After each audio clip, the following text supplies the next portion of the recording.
Welcome back to Two Hearts, where stories are weaved to explore the beauty of diverse cultures and the depths of human connection. The only thing necessary for evil to triumph is for good men to do nothing. But what happens when a good man and a good woman are on the opposite sides of a historically immoral dilemma? When law and order falters in the face of a crisis of conscience, who will have the moral high ground? And will questionable methods, half-truths, and danger at every turn ultimately keep Bobbie and Drew apart? Please enjoy the Heart Heist. And as always, don't forget to like, comment, and subscribe so that more members of our community continue to find content like this. The Guggenheim Museum in Bilbao was a palace of titanium and glass, a ship of light sailing on the river of modern art. Inside, under the sweeping curves of the ceiling, Dr. Roberta Jensen moved with the quiet confidence of a queen in her own castle. Her charcoal gray pantsuit was a study in understated elegance, the silk shell beneath it clinging just so to the generous curve of her breasts. Her skin, the color of polished mahogany, seemed to drink the ambient light, her high cheekbones and full lips a masterpiece in their own right. Her eyes, a deep, knowing brown, missed nothing. To the world, she was Dr. Jensen, the brilliant art historian, a woman whose passion for the past was matched only by her impeccable credentials. They didn't know the other half of her. They didn't know Bobbie. She stood before the empty space on the wall, a sterile white placard the only evidence of what had been there. The Serpent's Kiss, circa 1580. Artist, unknown, formerly in the collection of the Marquis de Sales. The placard was a lie. The Marquis had never owned it. He had stolen it from a Florentine villa during the Napoleonic Wars, a small, dark painting of a woman offering a jewel to a coiled serpent, her eyes filled with a sorrow that transcended centuries. Dr. Jensen. The voice was a low baritone, a rumble that vibrated through the polished concrete floor and up the soles of her Italian leather heels. She didn't startle. Bobbie never startled. She turned slowly, her professional mask settling perfectly into place. The man standing before her was a study in contrasts. He was built like a linebacker, all broad shoulders and solid muscle encased in a suit that was clearly tailored but looked like it'd rather be on a rugby field. His hair was dark, a little too long, curling over his collar, but it was his eyes that held her. They were a piercing, startling green, the color of sea glass after a storm, and they were fixed on her with an intensity that was almost physical. It was the gaze of a predator. "I'm Detective Drew Simpson, Interpol," he said, extending a hand. His grip was firm, warm, and lingered a fraction of a second too long. A current, sharp and unexpected, shot up her arm. "Dr. Roberta Jensen, a pleasure, Detective." Her voice was a smooth, cultured alto. "I've been expecting you." "I doubt that," he said, a wry twist to his lips. He gestured to the empty wall. "We've got 4 of these in the last 6 months. London, New York, Paris, now here. No alarms tripped, no signs of forced entry, no witnesses. It's like the damn things are just walking out of the buildings on their own." "Perhaps they are," Bobbie murmured, her gaze drifting back to the placard. "Art has a way of wanting to go home." Drew's eyes narrowed. "What's that supposed to mean?" She turned her full attention back to him, letting her lips curve into a small, enigmatic smile. "Only that these pieces have a violent history.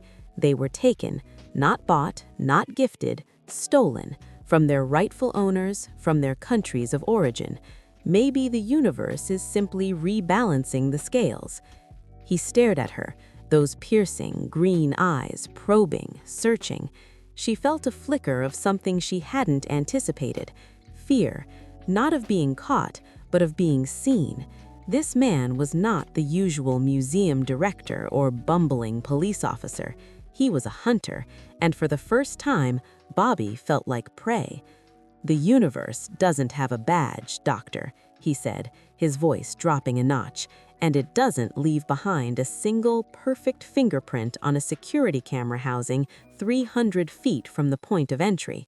He held up his phone, showing a magnified image of a swirling whirl, a print we can't match to anyone yet. Bobbie's heart gave a single hard thump against her ribs. She'd been meticulous, she'd worn gloves, but in Bilbao, reaching for the tiny mechanism on the back of the frame required exact touch to trigger its release. Its surface area was too small to have sustained a print, she'd thought, but she'd been wrong. He had it. "Fascinating," she said, her voice betraying none of the internal chaos he'd just introduced. "You must be very good at your job, Detective Simpson." "Drew," he corrected, his gaze unwavering, "and I'm the best, which is why I'm going to catch this person, and I want you to help me." The invitation was a trap, and she was walking right into it. "Of course, what do you need?" "I need you," he said, the words simple, direct, and laden with an unspoken weight. "I need you to get inside their head. You're the expert on provenance, on the soul of these objects." "Tell me where they'll strike next. Tell me who this ghost is." The game was on. The cat was asking the mouse to help set the trap. The task force was housed in a sterile, high-tech command center in Interpol's Lyon headquarters. Maps of the world covered one wall, dotted with red stick pins. Bobbie felt a perverse sense of pride looking at them. Drew stood by a large screen, his back to her, pointing at a timeline. "The pattern is too perfect," he was saying to a room full of serious-faced agents from a dozen countries. "Each piece has a documented history of being spoils of war or colonial plunder. The thief isn't a random opportunist, they're a vigilante, an art world Robin Hood." Bobbie stepped forward, drawing every eye in the room. Or perhaps a restorer, a historical correctionist. She let the words hang in the air. "This isn't about money. If it were, the pieces would have surfaced on the black market by now. If I had to guess, I'd say that this is about justice, a very specific, very personal form of justice." Drew turned, his green eyes finding hers across the room. The air crackled. "And how does one restore a 200-year-old painting, Doctor?" "By returning it," she said simply, "to the descendants of the family it was stolen from, to the museum in its home country that has been searching for it for generations." An older French agent scoffed. "A fantasy, a child's story. Thieves do not have a conscience." "Which is how so many of these artifacts ended up in museums in the first place. Perhaps one should rethink the term thief," Bobbie countered, her voice cool as steel. Later that evening, Drew found her in the archives, surrounded by the scent of old paper and leather. She was tracing the lineage of a stolen Byzantine icon, her fingers gliding over the faded text. "You were good in there, ardent," he said, leaning against the doorframe, his arms crossed over his chest. The position pulled his jacket tight, emphasizing the solid muscle beneath. "I was honest," she replied without looking up. "Is that what you call it?" He pushed off the frame and walked toward her, his steps silent on the carpet. He stopped directly behind her chair, so close she could feel the heat radiating from his large body. The scent of him, clean soap, a hint of coffee, and something uniquely male wrapped around her. "If I didn't know better, I'd say that you talk about this thief with a familiarity that's unsettling, almost admiration." Bobbie's pulse kicked into a higher gear. She slowly turned in her chair, forcing him to take a step back or stand intimately close. He didn't move. Their knees were almost touching. She tilted her head back to look up at him, the line of her throat a long, elegant column. "I admire passion, Detective. I admire conviction. Whoever is perpetuating this believes in what they're doing. Can you say the same for the people who acquired these pieces? The dictators, the warlords, the robber barons who built their fortunes on the ashes of others?" His jaw tightened. "My job isn't to judge the past. My job is to enforce the law in the present. The law, she said, her voice dropping to a near whisper, is often written by the victors. It doesn't always reflect what is right. He leaned down, his face inches from hers. His eyes were fierce, a storm gathering in their depths. So, he began slowly, deliberately, what do you believe is right, Dr. Jensen? She didn't answer. She couldn't. Her breath caught in her throat as his gaze dropped to her lips. The tension was a living thing, a taut wire humming between them. It was reckless and insane and more thrilling than any heist she'd ever pulled. He was the enemy, the man who could destroy everything, and all she could think about was what it would feel like to close that last impossible inch of space. A phone buzzed, shattering the moment. Drew straightened up, his tight expression that of the cool, controlled detective. "Simpson," he barked into his phone, turning away. "Yeah? When? I'm on my way." He ended the call and looked back at her, his professional mask firmly back in place. "There's been another one, the Getty in Los Angeles, a small Etruscan bronze worth millions." Bobbie's blood ran cold. She hadn't taken that one. She was in Lyon, which meant there was another player. Someone else was copying her MO. "Drew," she said, standing up, her own facade of composure feeling as fragile as ancient glass. "This changes everything." His green eyes, still smoldering from their near miss in the archive, sharpened with alarm. "What do you mean?" "The Etruscan bronze," she said, her mind racing. It's the Chimera of Volterra. It was acquired by the Getty in the 1980s. The provenance was questionable. A shadowy intermediary, paperwork that vanished into a Swiss vault. It's a perfect target for our ghost, but it's not their style. Not their style? Drew's voice was rough with impatience. They've hit 4 museums in 6 months. How is this not their style?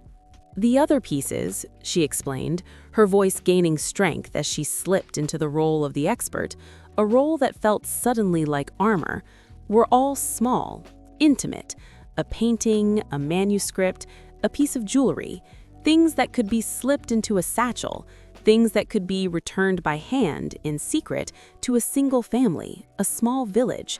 The Chimera is different. It's heavy. It requires planning, logistics, a team. It's a statement.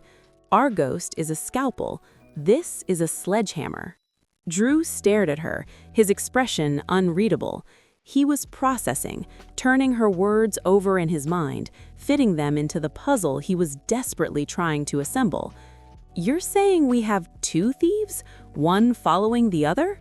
"I'm saying we have a copycat," Bobbie corrected, a new fear coiling in her gut. Her mission was one of quiet justice, of righting ancient wrongs without bloodshed or violence. A copycat, especially one bold enough to hit the Getty, wouldn't have the same reverence. They would be messy. They would be greedy. They would get caught, and in the fallout, they would shine a light so bright it would expose her too. "We're on the same flight to LA," Drew stated. Not a question, it was a command. "I want you with me on this, every step of the way." The flight was 10 hours of exquisite torture. They sat in first class, a bubble of sterile silence surrounded by the drone of the engines. Drew worked on his laptop, his fingers flying across the keyboard, but Bobbie could feel his awareness of her like a physical presence. Every time she shifted, he'd glance up. Every time the flight attendant offered a drink, his eyes would follow the path of the glass to her lips. She, in turn, was hyper-aware of him, the way his forearm flexed as he typed, the faint 5 o'clock shadow darkening his jaw, the way he'd run a hand through his dark hair, a gesture of frustration that made him look boyish and dangerous at the same time. He was a puzzle she couldn't solve, a risk she couldn't afford, and she was drawn to him with a force that terrified her. "Tell me about your family," he said, suddenly, closing his laptop and turning his full attention to her. The abrupt shift in topic threw her off balance. "My family?" she repeated, her guard instantly up. Her family was the one thing she never discussed. Her grandmother, the woman who had raised her on stories of their ancestors' lost treasures, was the heart of her secret. "Yeah, you're a Jensen. That's a Scandinavian name, isn't it?" he probed, his tone casual, but his emerald eyes were nothing but. "My father was white, if that's what you're asking," she said, the words tasting bitter on her tongue. It was the truth, but it felt like a betrayal to the woman who had raised her. He did not have the constitution for marriage or fatherhood. He was an academic who died when I was young. My mother raised me. She was a historian. She passed on her love for stories. It was a carefully curated lie, built around a kernel of truth. Her mother had been a historian, but it was her grandmother, a woman who could trace her lineage back to a royal house in the kingdom of Dahomey, who had filled her head with the legends of their stolen legacy. The Etruscan bronze, the Flemish tapestries, the Benin bronzes, they weren't just artifacts to her, they were family. Drew watched her, a flicker of something unreadable in his gaze. "I'm sorry about your father." "Don't be," she said, perhaps too quickly. "I barely knew him." An awkward silence settled between them, thicker and more charged than the one before. He was trying to find a crack in her armor, and she had almost given him one. The Getty Center was perched high in the Santa Monica Mountains, a gleaming white acropolis overlooking the sprawling city. The security room was a hive of frantic activity. Bobbie stood beside Drew as he reviewed the footage. "Nothing," the head of security, a man named Henderson, said, his face pale. "It's the same as the others. The camera loops for exactly 90 seconds. No one enters or leaves the gallery. It's like a magic trick." "Show me the loop." Drew's command was tight. On the screen, The empty gallery played on a seamless, repeating loop. Tourists meandered in and out, their movements identical every 30 seconds. But Bobbie saw it. A flicker. A distortion in the light near the ceiling vent, so subtle it was almost imperceptible. "There," she said, pointing. "Freeze it. Go frame by frame." Drew nodded to Henderson, who slowed the footage down. On the 47th frame of the loop, for a single frame, the image distorted. It wasn't a person, it was a shape, a small, dark, cylindrical object being lowered from the vent on a thin wire. It moved with impossible speed, snatching the bronze from its pedestal and retracting back into the darkness. "What the hell is that?" Drew breathed. "It's a drone," Bobbie said, a wave of professional admiration warring with her personal horror. A military-grade micro-drone, silent, fast, and programmed with facial recognition to avoid guards. "This isn't a copycat, Drew. This is a professional."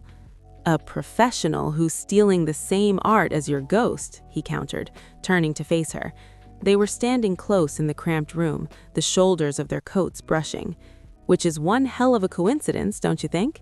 "It is," she admitted, her heart pounding. "Which means our ghost either has a partner or a rival, or worse, someone is on to them, someone who knows their methods and is using them to cover their own tracks." The implication hung in the air, heavy and suffocating. If someone knew her methods, it meant she had made a mistake that had put not only herself in danger, but Drew too. That night, they were working late in a sterile conference room at the hotel, a sea of documents and photographs spread between them. The city twinkled below them, a universe of lights that felt a million miles away. "You should get some sleep," Drew said, his voice low. He was rubbing his temples, the first sign of exhaustion she'd seen in him. "I'm fine," she lied. She was exhausted, her mind a tangled mess of lies, risks, and the overwhelming, inappropriate desire to reach across the table and smooth the worry lines from Drew's forehead. He stood up and walked over to the floor-to-ceiling window, his back to her. "My ex-wife used to say I was married to the job," he said, his voice quiet, almost vulnerable. "She said I loved the puzzle more than I loved her." Bobbie didn't know what to say. This was a side of Drew Simpson she hadn't seen, the man behind the badge. "I don't think that's true," she found herself saying. "I think you just need a puzzle worthy of you." He turned, his eyes finding hers in the reflection of the glass. "And what about you, Roberta? What's your puzzle?" The air thickened. He wasn't just talking about art anymore. He was talking about her, about the walls she kept so carefully constructed around herself. Before she could answer, her phone buzzed on the table. It was a text from an unknown number. Her heart seized. She never used this phone for anything related to her work as Roberta Jensen. It was her burner. "The serpent's kiss is home." They wept. "Thank you." A wave of relief so powerful it made her dizzy wash over her. It was the message she'd been waiting for from her contact in Florence. The painting was back where it belonged. She looked up, and Drew was watching her, his expression unreadable. He'd seen the change in her face, the flicker of emotion she hadn't been able to hide. "Good news?" he asked, his voice deceptively casual. "Just an old friend," she stammered, quickly locking the phone. "Confirming dinner plans for when I'm back in town." He didn't believe her. She could see it in his eyes. He walked back toward the table, his movements slow, deliberate. He stopped right beside her chair, so close she could feel the heat from his body. He leaned down, his mouth next to her ear. "You're a terrible liar, Roberta," he whispered, his breath warm against her skin. The words were a soft, dangerous caress, a direct hit to the heart of her deception. "Excuse me?" You get this look in your eyes, a little bit of fire, a little bit of fear. It's the same look you had when you talked about the thief's justice, and it's the same look you have right now. Her breath hitched. She was trapped, not by handcuffs or evidence, but by the sheer, overwhelming force of Drew's perception. He was so close, she could smell the clean, sharp scent of his cologne, feel the vibration of his voice in her own bones. She tilted her head, her lips parting slightly, a silent invitation she couldn't take back. This was it, the precipice, the moment where the game could either end or become something far more dangerous. "Drew," she began, her voice a breathless whisper she didn't recognize. His phone rang, shrill and insistent, cutting through the thick, charged silence like a siren. He cursed under his breath, a low, guttural sound of pure frustration, and straightened up, breaking the spell. The space between them felt suddenly cold and vast. He turned away, putting the phone to his ear. "Simpson." He listened, his back ramrod straight, the muscles in his shoulders tensing. "You're sure?" "When?" "Damn it." "Okay, secure the scene. I'm on my way." He ended the call and turned back to her, all traces of the intimate, vulnerable man gone, replaced by the hard-edged detective. The shift was so complete it was whiplashing. "That was my contact in London," he said, his voice clipped. "There's been another one, the British Museum." Bobbie's stomach dropped. What was taken? The Merowe lion, a small bronze statue, part of a hoard looted from what's now Sudan over a century ago. They hid it an hour ago. Same MO as the Getty, a drone, a camera loop, but this time they left something behind. He was already grabbing his coat, his movements sharp and decisive. Left something behind. What? "A note," he said, his green eyes locking onto hers, and in their depths she saw a dawning suspicion that chilled her to the bone.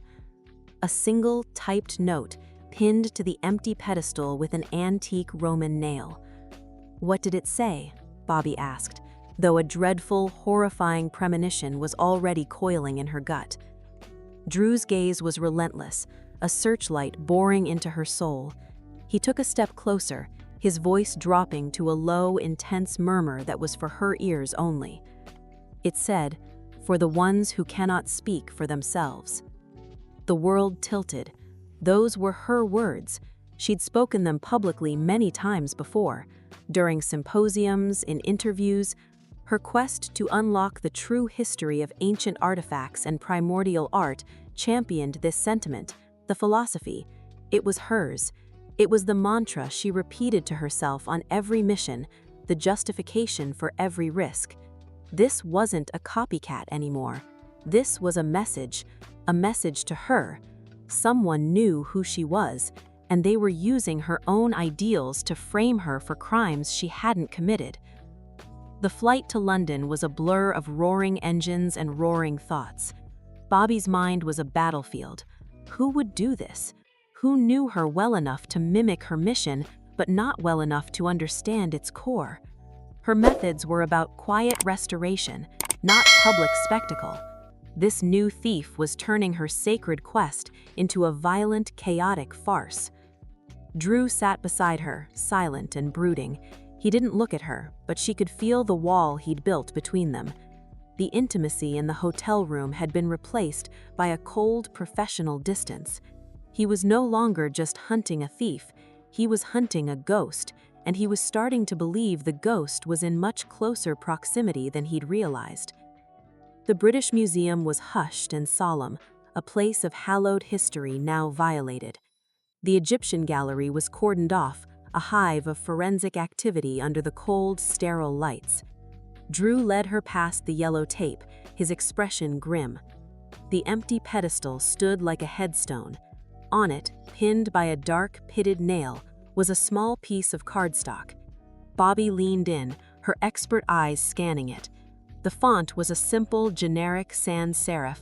The nail was authentic, a common type found in any number of Roman digs. There were no prints. It was perfectly sterile, perfectly staged. "It's a provocation," she said, her voice low and steady, betraying none of the terror clawing at her. "They want you to think it's me." Drew's gaze was heavy on her. "Is it?" "No," she said, turning to face him, forcing him to see the truth in her eyes. "I would never be this reckless. This is loud. My work is about healing, not headlines. This is a violation." "Then who?" he demanded, his voice a low growl. "Who knows your work this well? Who knows your philosophy?" She couldn't answer him.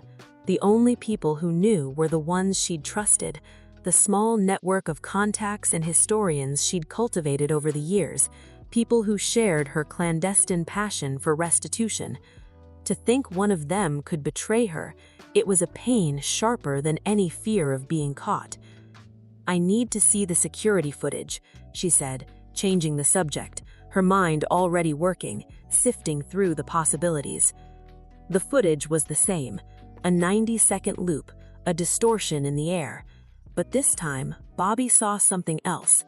After the drone retracted and the note had been placed, she saw a slight shimmer. A reflection of light against the paper. "Freeze there," she commanded, pointing. "Magnify." The tech isolated the speck. It was a microdot disguised as a punctuation, a tiny piece of film no bigger than a grain of salt. "What the hell is that?" Drew muttered. "A message," Bobbie said, her heart starting to pound again. A message for her. They knew she'd be here. They knew she'd find it. It took a specialist 3 hours to read the microdot. When the message was finally projected onto a screen in the museum's private lab, Bobbie felt the last of her strength drain away. It wasn't a message of triumph, it was a threat. "The lion was just the beginning. You stole my legacy. Now I will steal yours. The next piece will bleed. Let's see if your detective can save it." The room went silent. Drew read the message, then slowly turned to look at her. His face was a mask of cold fury, but beneath it, she saw something else, a flicker of something protective. "Your legacy?" he said, his voice dangerously quiet. "What does that mean? What did you steal?" This was it, the end of the line. She could lie, try to deflect, but he would never believe her now. The game had changed from a cat-and-mouse chase to a race against a madman, and she needed an ally. She needed him. She took a deep breath, the words catching in her throat. "My name isn't just Jensen, Drew. My grandmother's name was Adunbeek Pakbo. She was a princess of the Dahomey royal family. Her family's treasures, their sacred artifacts, were looted and burned by the French in the late 1800s. Her grandmother escaped with a single item, a small carved ivory box. She looked him straight in the eye, laying her soul bare. About 5 years ago, I found that box. in a private collection in Geneva, belonging to a man named Bastien Thorn. Drew's eyes widened. He knew the name. Everyone in their world knew the name. Bastien Thorn was a notorious arms dealer, a ruthless billionaire who collected stolen art the way other men collected stamps. "I didn't steal it," Bobbie said, her voice trembling with the weight of the confession. "I retrieved it. I used every resource I had, every bit of knowledge to get it back, and Thorn has been hunting me ever since. He doesn't know who I am, not personally, but he knows someone took what he considered his. This is him. He's found a way to turn my own mission against me."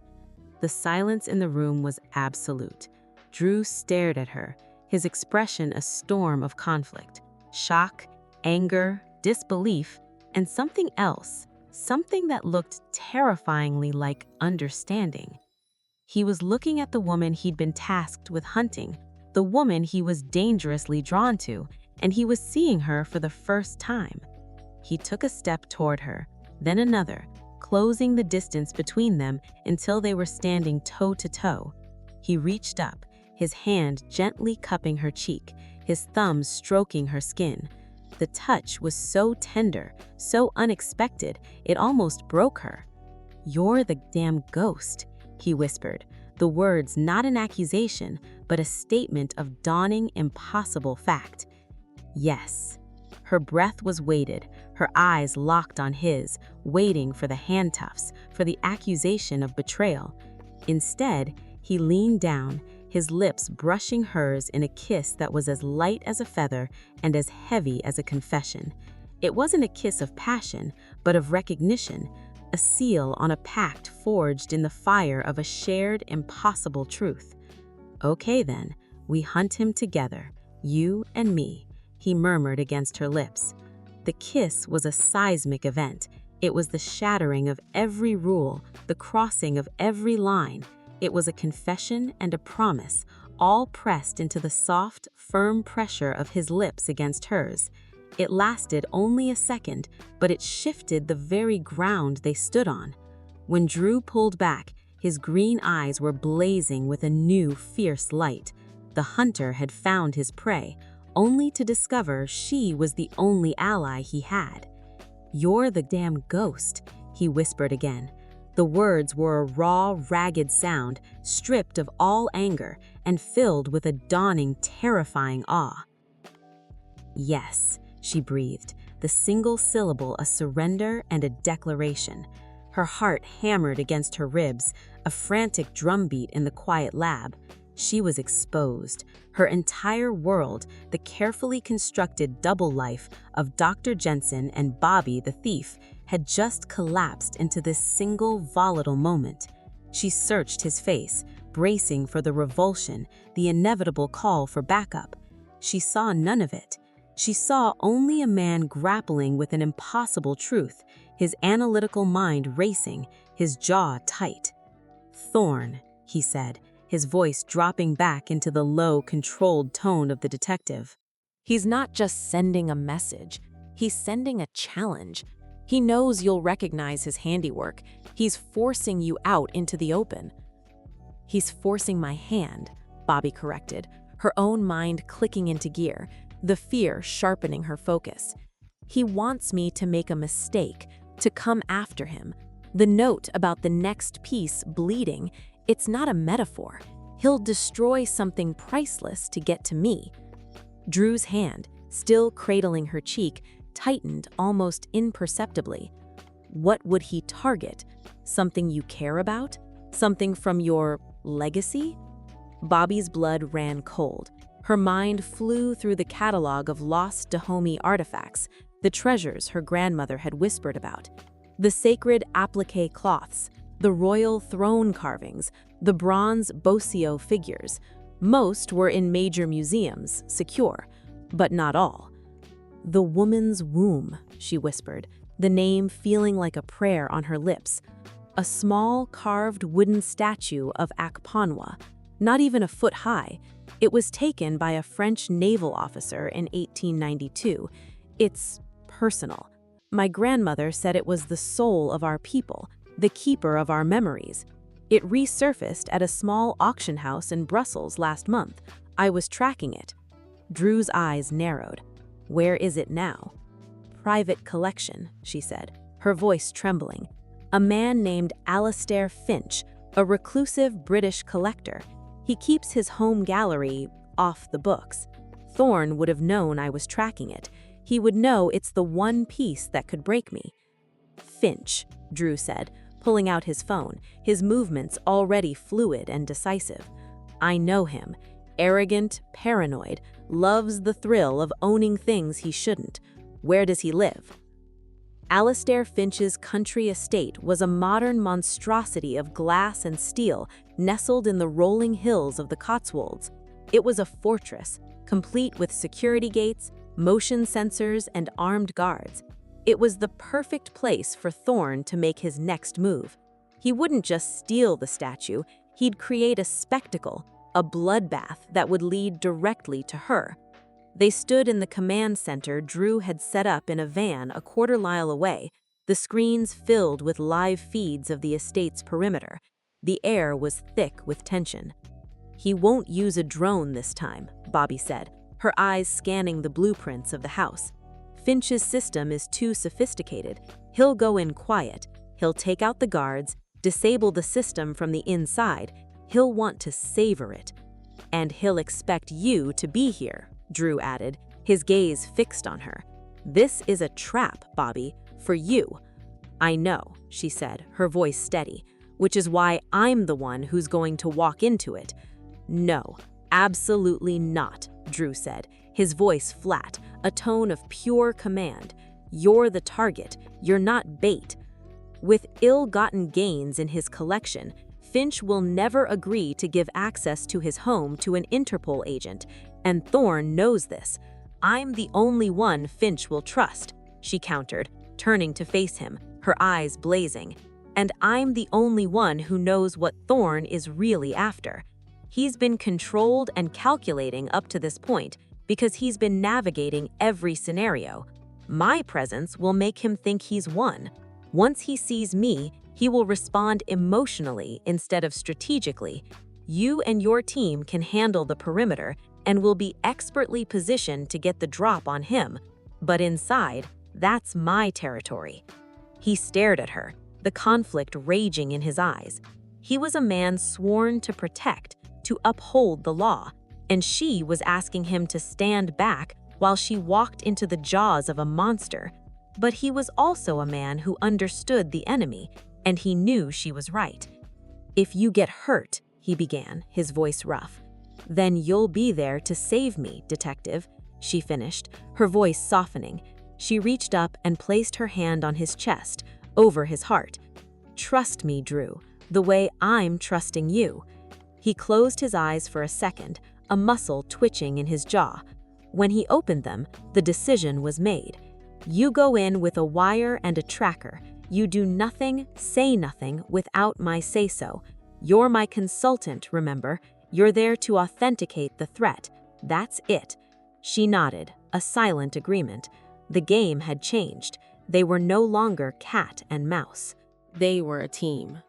Bobbie felt the weight of the Kevlar vest over her black turtleneck and under her blazer, the slight bulge of the wire at her collar. She was a ghost of her former self, a version of Bobbie that was being led, not leading. Drew's voice was a low, steady hum in her earpiece. North perimeter is clear. You're good to approach the service entrance. Finch, terrified by the anonymous tip from Interpol, had agreed to let her in, believing she was there to help secure the statue.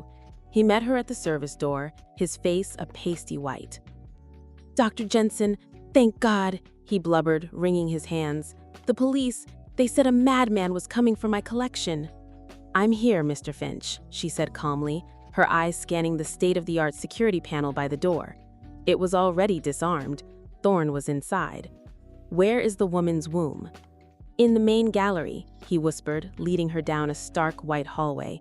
"The west wing." As they turned the corner, they saw him. A man in black tactical gear, his face obscured by a balaclava, standing before a pedestal.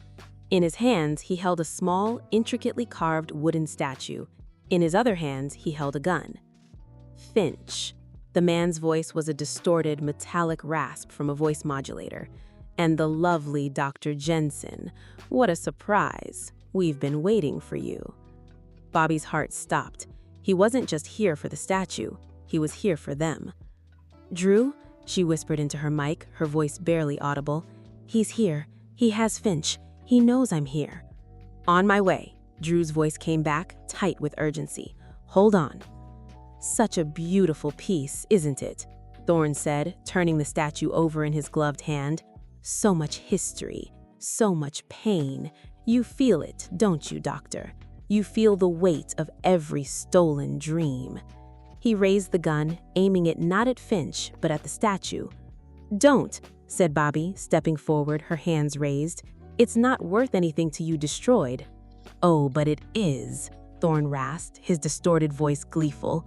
It's worth everything to see the look on your face when I crush it, when I crush the last piece of your pathetic little family's soul. The door at the end of the hall burst open. Drew stood there, his own gun raised, his face a mask of cold fury. Interpol, drop the weapon. Thorne laughed, a harsh, grating sound. Detective Simpson, how romantic. You brought the law to a knife fight. In a blur of motion, Thorne didn't drop the gun. He fired, not at Drew, but at the security panel on the wall. Sparks flew and the hallway plunged into darkness, the emergency lights flickering on a moment later, casting everything in a hellish red glow. Chaos erupted. Finch screamed and scrambled away. Drew fired, the shot ricocheting off the wall as Thorne moved with terrifying speed. He was a phantom, a trained killer. Bobbie saw him lunge toward the far wall, toward a service panel she knew from the blueprints, led to the old sewer tunnels beneath the estate. He wasn't just escaping, he was leading them on a chase. Bobbie, stay back, Drew yelled, moving to pursue. But she didn't stay back. She saw what Thorne had done. As he fled, he'd tossed the statue. It flew through the air in a perfect arc, heading straight for a large, abstract marble sculpture in the center of the hall. It was going to shatter. Without thinking, Bobbie ran. She dove, sliding across the polished floor, her body moving on pure instinct. The polished marble was cold and unforgiving against her palms and the side of her thigh. The world was a blur of red emergency light and frantic motion. She saw the small, dark shape of the woman's womb, silhouetted against the white marble sculpture it was about to hit. Her fingers stretched, reaching, a desperate, silent plea. The tips of her index and middle finger made contact with the cool, smooth wood, just a heartbeat before impact. She closed her hand around it, the solid weight of it an anchor in the storm, and curled her body into a roll, using the momentum to slam against the base of the sculpture, taking the full force of the impact on her shoulder. A sharp, white-hot pain shot down her arm, but she held on. The statue was safe. Bobbie! Drew's voice was a raw roar of panic and fury. He was at her side in an instant, his hands gently but firmly pulling her up. Are you hit? Are you okay? I'm fine, she gasped, her shoulders screaming in protest. She clutched the statue to her chest with her other hand, her knuckles white. He's getting away. Drew's eyes flickered from her face to the statue she held, then to the dark opening Thorne had disappeared into. A war was being waged behind his eyes, the duty to pursue the suspect versus the primal need to make sure she was safe. He swore, a low, vicious curse. My team is on the tunnels. He won't get far. He keyed his mic. Suspect is in the north service tunnel. All units converge. He's armed and dangerous. He turned back to her, his gaze softening as he took in the sight of her, disheveled, pale, but holding the priceless artifact like it was a newborn child. He reached out, his thumb gently brushing a smudge of dust from her cheek. "You're insane," he murmured, his voice thick with an emotion she couldn't quite name. "You're just noticing?" She managed a weak smile, the adrenaline starting to ebb, leaving a trembling wake in her veins. He looked down at the statue in her arms, then back at her eyes. In the dim red glow, his face was all sharp angles and shadow, a portrait of intense, overwhelming focus. "You saved it." "It's my legacy," she whispered. He didn't argue. He didn't lecture her on protocol. He simply nodded, a slow, deliberate movement that was more profound than any words. Then he did something that stole the air from her lungs. He leaned down, and with a reverence that made her heart ache, he pressed his lips to her forehead. It wasn't a kiss of passion, but one of awe, a benediction. "Let's get you out of here," he said, his voice gruff. The post-incident hot wash was a nightmare of bureaucracy. Bobbie was treated as a victim, a consultant caught in the crossfire. She played her part, giving a detailed, artful account of the encounter, careful to omit the personal nature of Thorne's threats. Drew stood by her side, a silent, formidable presence. His team had cornered Thorne in the tunnels, but in the ensuing firefight, the mercenary had escaped, leaving behind only a blood trail and his discarded voice modulator. He was wounded, but he was still out there. It was nearly dawn when they finally got back to their hotel. The adrenaline had long since worn off, replaced by a deep, bone-weary exhaustion and a trembling pain in Bobbie's shoulder. A medic had checked it out. A deep bruise, maybe a slight sprain, but nothing broken. Under the guise of keeping her safe with a madman on the loose, Drew led her not to her room, but his. It was a suite, larger than hers, with a sprawling view of the waking city. He wordlessly took her jacket, his fingers brushing the uninjured side of her shoulder. He disappeared into the bathroom and returned with a glass of water and 2 painkillers. "Here, take these," he said, his voice gentle. She obeyed, her eyes never leaving his. The silence between them was no longer tense with suspicion, but filled with a heavy, unspoken intimacy. They were 2 people who had seen the other at their most raw, most vulnerable. He had seen her confess to a life of crime. She had seen him choose her over his suspect. "Thorne will come for me again," she said, her voice quiet. "I know," Drew replied. He was standing in front of her, so close she could see the flecks of gold in his green eyes. "He's not the only one who knows your secret now." Her heart skipped a beat.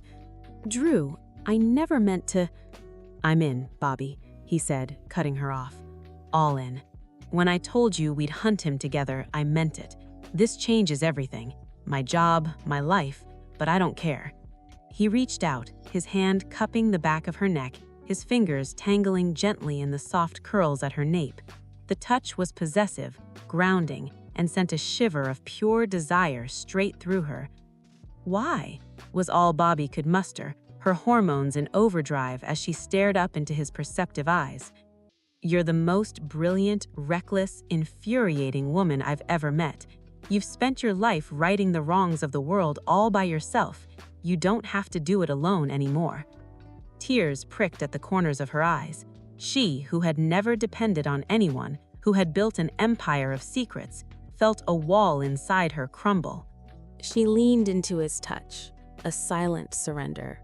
"What does this mean for us?" she whispered, the question hanging between them, fragile and full of hope.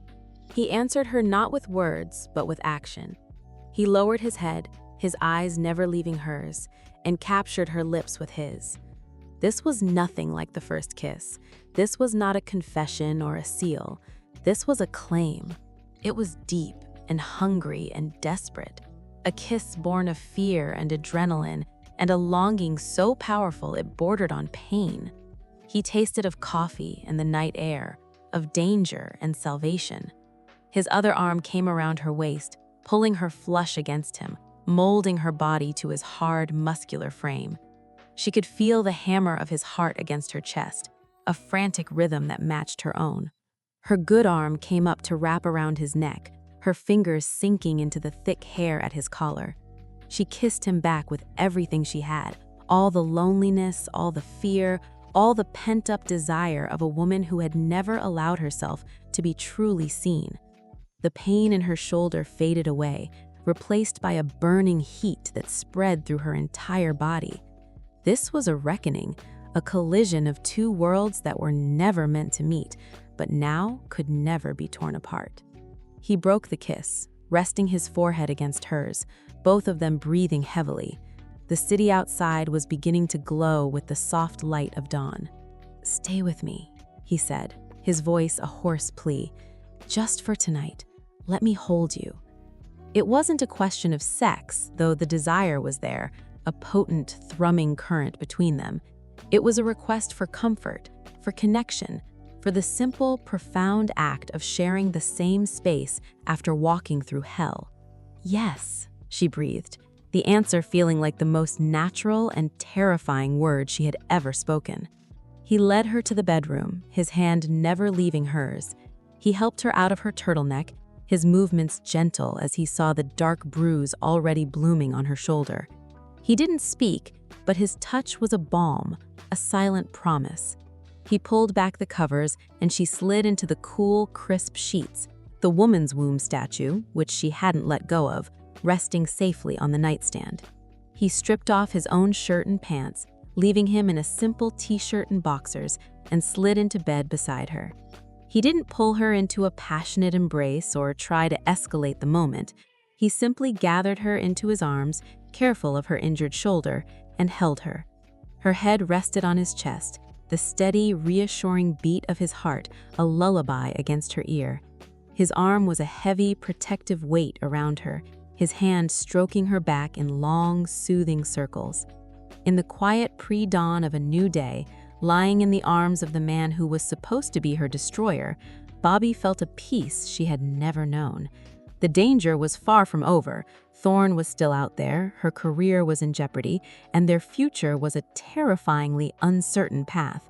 But for the first time in her life, she wasn't alone. She had a partner. She had Drew. And as she drifted off to sleep, held securely in his embrace, she knew that the greatest treasure she had ever stolen was not a piece of art, but this reckless, forbidden, and absolutely perfect moment. The first light of dawn was a pale, hesitant gray, seeping through the heavy curtains and painting stripes across the rumpled hotel bed. Bobbie woke slowly, her body aching with a sweet, pleasant soreness that had nothing to do with her bruised shoulder. For a moment, she was disoriented, the unfamiliar warmth beside her, the solid weight of an arm draped possessively over her waist. Then the memory of the night before crashed over her, the firefight, the dive, the confession, the kiss, and the holding. She opened her eyes. Drew was asleep, his face relaxed in a way she hadn't seen before, the harsh lines of worry and duty smoothed away. His dark hair was a mess on the pillow, his lips slightly parted.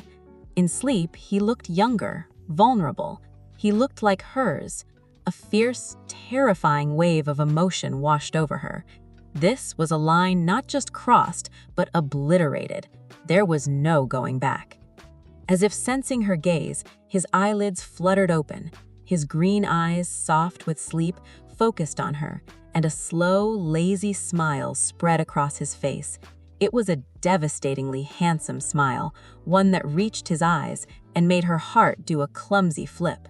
"Morning," he murmured, his voice a low, gravelly rumble that vibrated through his chest and into hers. "Morning," she whispered back, her voice shy. He tightened his arm around her, pulling her closer, his face nuzzling into her hair. He inhaled deeply, as if memorizing her scent. "I was afraid I'd dreamt you," he said, his lips brushing against her temple. "That I'd wake up and you'd be gone, and I'd be left with a felonious art historian and a pile of paperwork." She let out a soft laugh, a sound that felt foreign and wonderful in her own chest. "I'm still a felonious art historian, detective, and the paperwork is going to be a nightmare." "Screw the paperwork," he said, shifting so he was propped up on his elbow, looking down at her. His gaze was intense, hungry, tracing the lines of her face as if seeing her for the first time. "I spent all night trying to figure out how I was going to arrest you, and all I could think about was how much I wanted to do this again." He leaned down and kissed her. It was nothing like the desperate, adrenaline-fueled kisses from the night before. This was slow, deep, and exploratory, a kiss that said, "I see you, all of you, and I'm not running." His tongue teased her lips, and she opened for him, a soft sigh escaping her as he deepened the kiss, his hand moving from her waist to cup her cheek, his thumb stroking her skin. The heat that had been simmering between them for weeks began to boil, a slow, steady burn that promised an inferno.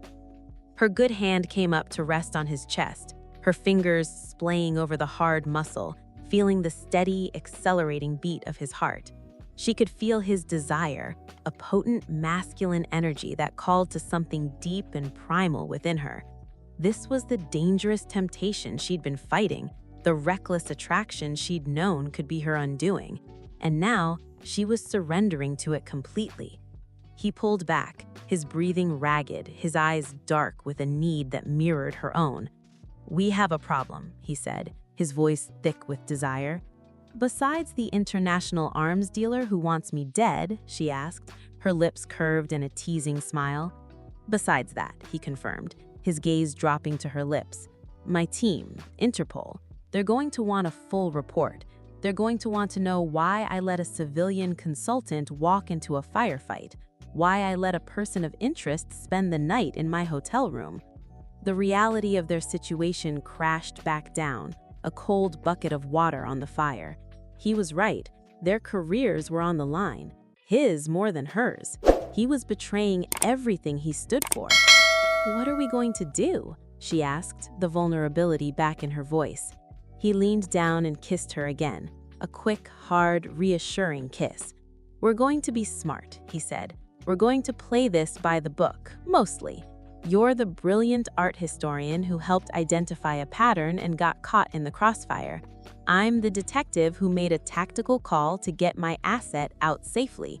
It's the truth, just not the whole truth." He sat up, running a hand through his already messy hair. "First, we get you cleaned up. Then we go face the music, together." The debriefing was an exercise in controlled chaos. Drew was magnificent. He was calm, authoritative, and utterly convincing. He painted Bobbie as a courageous, if slightly unorthodox, expert who had provided the crucial breakthrough. He took full responsibility for her presence on site, framing it as a calculated risk that ultimately saved a priceless artifact and prevented a greater tragedy. No one questioned him. His reputation was impeccable. Bobbie played her part to perfection, the shaken but resilient academic. She answered every question with a historian's precision, deflecting anything too personal with a well-timed analytical detail about the statue or Thorne's likely motives. She and Drew moved around each other with a new, seamless synchronicity, a silent communication passing between them in glances and subtle shifts in posture. They were a unit. It was late afternoon when they were finally released. The mood in the command center had shifted from frantic pursuit to a strategic manhunt. Thorne was wounded, his network exposed. It was only a matter of time. "I need to get back to the woman's womb," Bobbie said, as they walked out of the building into the cool London air. "It needs to be authenticated, its condition documented, and I need to make arrangements for its repatriation." Drew stopped, turning to face her. He took her hand, his grip firm and sure. "No," he said, "you're not doing that alone." "Drew, you can't," she began, but he cut her off. "I'm taking a leave of absence," he said, the words so unexpected they stole her breath. "Effective immediately. I'm no longer on the task force. I'm just a man on vacation with a very brilliant, very beautiful woman." She stared at him, her mind reeling. "You can't do that for me. Your career." "My career can go to hell," he said, his voice fierce. "I spent 10 years chasing ghosts and putting bad guys away. I never felt like I was making a real difference. Not like you. You're actually fixing things. I want to be a part of that. I want to be with you, not as your detective or your consultant, as your partner." Tears welled in her eyes, hot and overwhelming. This was more than she had ever dared to hope for. It was a future she hadn't allowed herself to imagine. "Where do we start?" she whispered, her voice thick with emotion. He smiled, that slow, devastating smile that made her heart ache.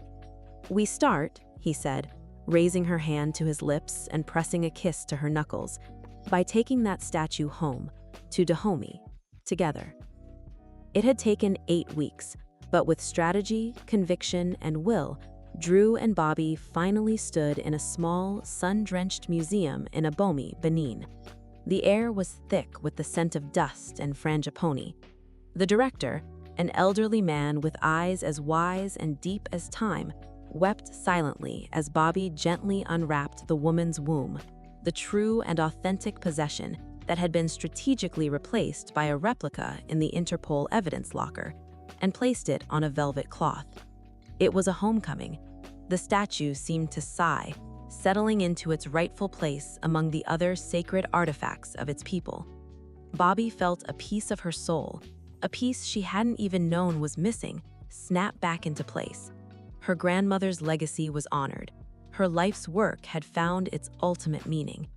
She felt Drew's presence behind her, his hand coming to rest on the small of her back, a steady, comforting warmth.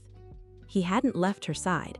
He had handled the logistics, the negotiations, the endless red tape, using his formidable skills not to hunt a thief, but to restore a treasure.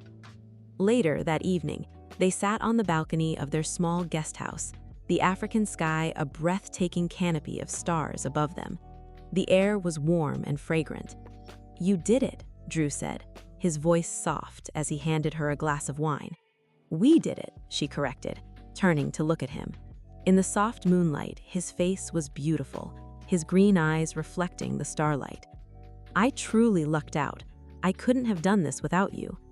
"I'm the lucky one," he said, setting his glass down and taking hers, placing it on the table as well. He took her hands in his thumbs stroking her wrists. "I was lost, Bobbie, chasing shadows. I didn't even know I was looking for a reason until I found you." He stood up, pulling her gently to her feet. He framed her face with his hands, his gaze holding hers with an intensity that stole her breath. The world around them faded away, leaving only the two of them, standing under the vast, silent witness of the stars. "I love you," he said, the words simple, direct, and more powerful than any declaration she had ever heard. Tears of joy spilled down her cheeks, and she didn't bother to wipe them away. "I love you too," she whispered, her voice thick with emotion. "More than I ever thought I could love anyone." He leaned down and kissed her, a kiss that was a promise, a seal, a new beginning.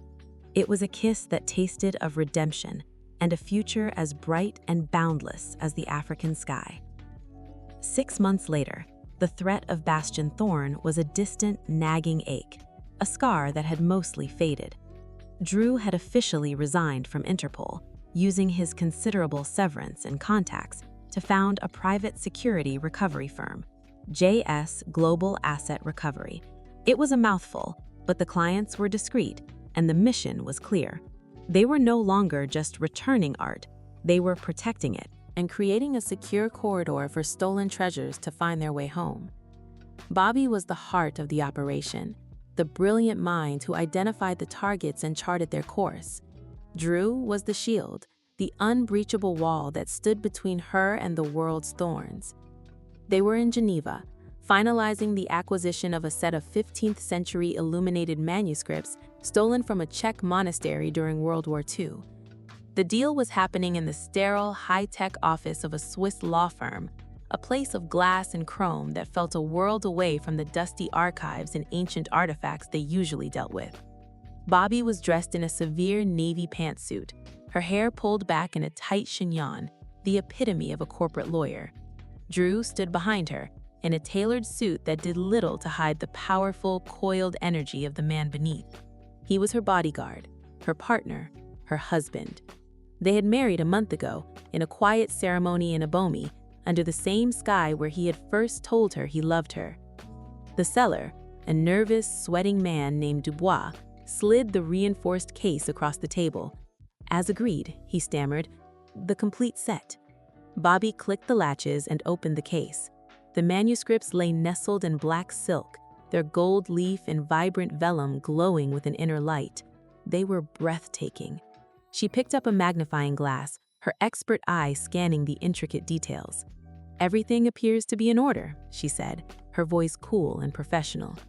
It was then she felt it, a subtle shift in the air, a vibration that was out of place. She met Drew's eyes in the reflection of the glass. He had felt it too. His hand, which had been resting casually on the back of her chair, was now flat against the small of her back, a silent, urgent signal. The lights went out. Pandemonium erupted. Screams echoed in the pitch blackness. In the same instant, Drew moved, a fluid, violent motion.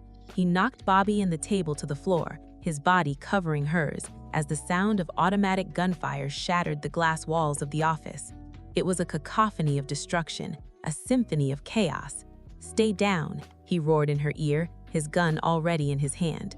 But Bobbie wasn't just a damsel to be protected. She was a survivor. While Drew provided the cover, she acted. Her hands, moving with practiced, desperate speed, swept the manuscripts from the case, shoving them into the custom-built, fireproof lining of her briefcase. She slammed it shut just as the emergency lights flickered on, bathing the room in a strobing, hellish red. Through the shattered glass, a figure in black tactical gear moved with terrifying precision. It wasn't Thorne. This man was younger, leaner, but he moved with the same deadly economy. He was one of Thorne's mercenaries, sent for one last brutal act of vengeance.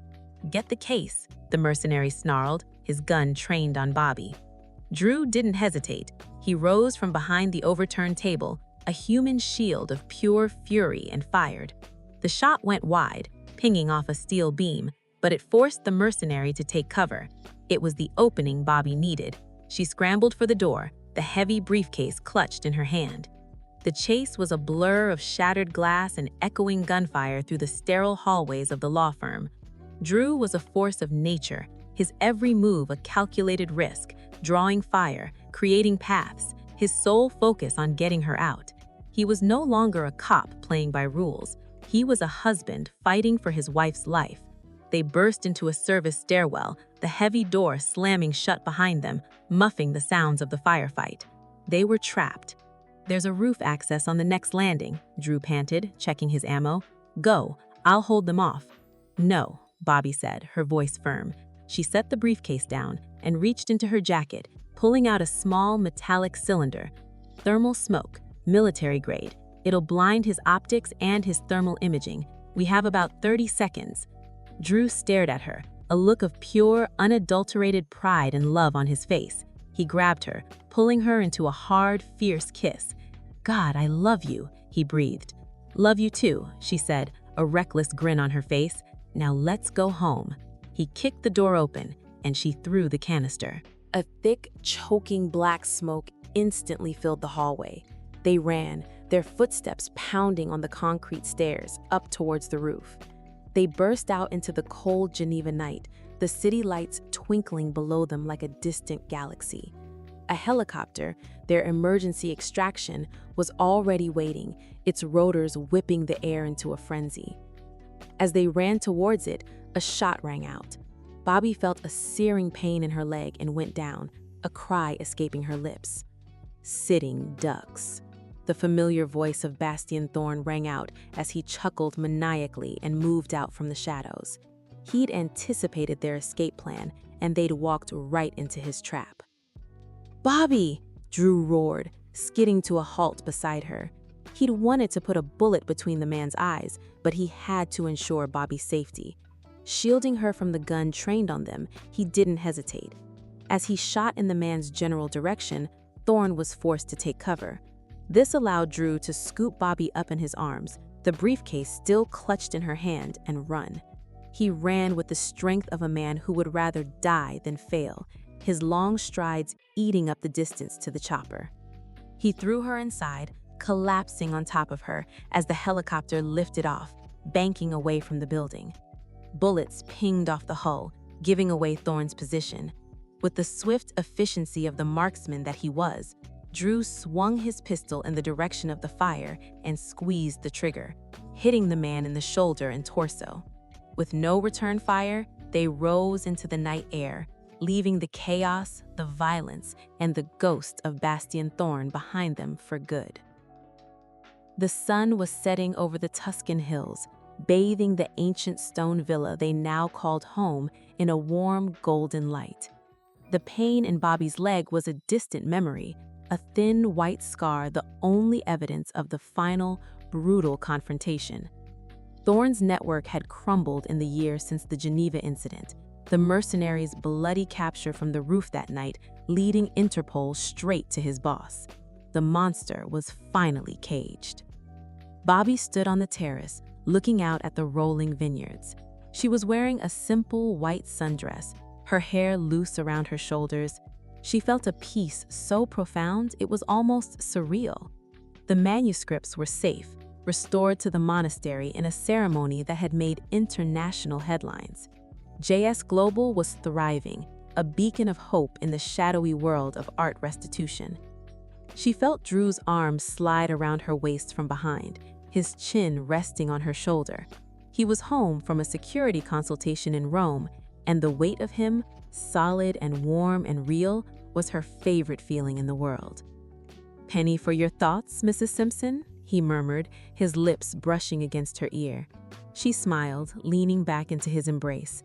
"I was just thinking, it's over. Really over." "It's over," he confirmed, tightening his hold. "We won." She turned in his arms, looping her own around his. She looked up at the man who had been her hunter, her partner, her savior, and now her entire world.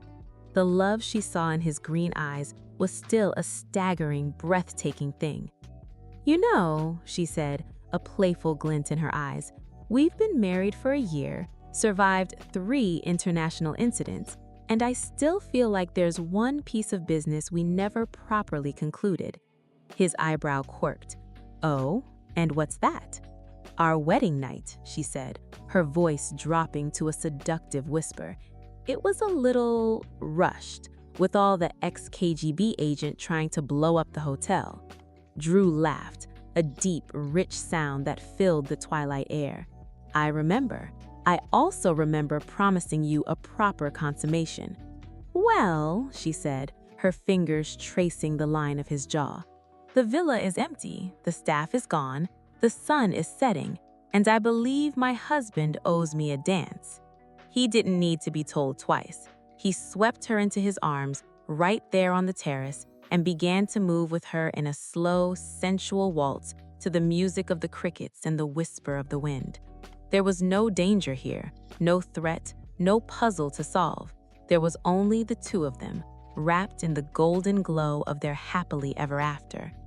He stopped dancing, his gaze holding hers with an intensity that still made her heart race. He lifted her into his arms, her legs wrapping around his waist, and carried her through the open French doors, into the primary bedroom suite, and to the big 4-poster bed. He laid her down on the bed as if she were the most precious artifact he had ever handled, his movements reverent and sure. The sheer white canopy of the 4-poster billowed around them, creating a private, sacred world. The last rays of the sun streamed through the window, casting the room in a warm, honeyed glow that made their skin seem to glisten. He stood over her for a moment, just looking. His gaze was a physical touch, a slow, deliberate perusal that started at her eyes and traveled down the column of her throat, to the gentle swell of her breasts beneath the thin cotton of her dress, to the curve of her hips, and down to the delicate scar on her leg. There was no pity in his expression, only a fierce, possessive pride. He was looking at his wife, the woman who had faced down death and won, the woman who was his equal in every way. "You are the most beautiful thing I have ever seen," he said, his voice a low, husky rumble that vibrated through her. He reached down, his fingers finding the strap of her sundress. He didn't pull it off, he traced it, his touch a feather-light caress that sent shivers of anticipation skittering across her skin. He was savoring this, drawing out the moment, turning the simple act of undressing into an act of worship. He slowly slid the strap from her shoulder, his lips following the path his finger had made, pressing a soft, open-mouthed kiss to her skin. Bobbie let out a shaky breath, her body arching into him, a silent plea for more. He chuckled, a low, intimate sound. Patience, my love, he murmured against her skin. We have all the time in the world. And in that moment, she knew it was true. There was no clock ticking, no threat looming, no next mission to plan. There was only this, only them. He moved to the other strap, giving it the same loving attention, his lips and tongue teasing her, tasting her. The dress pooled around her waist, leaving her torso bare to his gaze. He took his time, his hands and his mouth exploring every inch of her exposed skin, the hollow of her throat, the delicate outline of her collarbone, the weighty contours of her breasts. He circled her navel with his tongue, and she gasped, her fingers tangling in the sheets, her body a live wire of sensation. He hooked his fingers into the waistband of her dress, his eyes locking with hers. "May I?" he asked, his voice thick with a desire so potent it made her ache. She could only nod, her breath caught in her throat. He slid the dress down her hips and off, tossing it aside. Then he knelt, his hands gently tracing the scar on her leg. He didn't see a flaw, he saw a story. He leaned down and pressed a tender, lingering kiss to the white, puckered skin. It was the most erotic, most loving thing anyone had ever done. Tears of pure, unadulterated joy welled in her eyes. He rose then, and with a slow, deliberate grace, shed his own clothes, revealing the hard, sculpted body of a man who was both a lover and a fighter. Every scar, every line of muscle was a testament to the life he'd lived, the battles he'd fought, and he was all hers. He joined her on the bed, his body covering hers, his weight a welcome, grounding pressure. He framed her face with his hands, his thumbs stroking her cheeks. "I love you, Roberta Jensen Simpson, my brilliant, fearless, incredible wife." "I love you, Drew," she whispered, her hands coming up to rest on his chest, feeling the steady, powerful beat of his heart. "My protector, my partner, my everything." And then he was kissing her, a kiss that was the culmination of every stolen glance, every forbidden touch, every desperate moment they had ever shared. It was a kiss that promised forever. He entered her then, a slow, deep, deliberate joining that was less an act of passion and more an act of homecoming. It was a perfect, seamless fit, as if their bodies had been made for each other, as if their souls had been searching for this moment across 1,000 lifetimes. He moved within her, a slow, powerful rhythm that built from a gentle tide to a roaring ocean. There was no rush, no frantic urgency. This was a dance as old as time, a celebration of their survival, their love, their victory. She met him thrust for thrust, her hips rising to meet his, her nails digging into his back, her breathless cries mingling with his low groans. The pleasure built, a wave of immense, overwhelming power that crested higher and higher, carrying them with it, until it shattered into a million brilliant points of light. They lay tangled together in the aftermath, their bodies slick with sweat, their breathing ragged, their limbs heavy with a blissful exhaustion. The moon had risen, casting a silver glow across the room. Drew pulled her closer, her head resting on his chest, his arm a heavy, possessive weight around her. "Welcome home, Mrs. Simpson," he murmured, his lips brushing against her hair. Bobbie smiled, her eyes drifting closed. She was home, not in the beautiful Tuscan villa, not in the life of quiet retirement, but here, in the arms of the man who had hunted her, caught her, and set her free. They had faced down the world and won, and now all that was left was the love. It was a love that was dangerous, volatile, and more real than any masterpiece they had ever recovered. It was their greatest adventure, and it was only just beginning.